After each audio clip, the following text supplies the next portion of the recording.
самса пирожкиден жалығып, не жасарларыңызды білмей жүрсеңіздер, дәл осы мини-пиццаны жасап көруге кеңес беремін. Дәмі өте дәмді, жұп-жұмсақ болып шығады.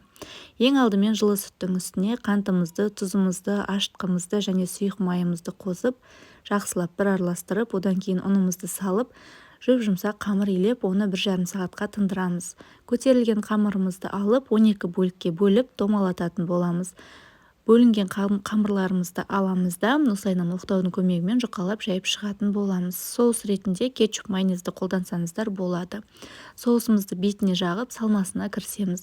Мен де түбіне кішкене сыр салдым, одан кейін туралған жуамызды, колбасамызды, помидорымызды және үстіне молырақ тағы да сырын салып шықтым.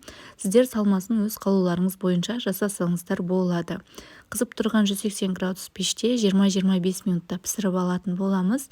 Біздің осымен мини-пиццаларымыз дайын болды. Дәмі өте дәмді және үлпілдек болып шығады. Жасап жеп көріңіздер және қалай шыққанын комментарийге жазыңыздар.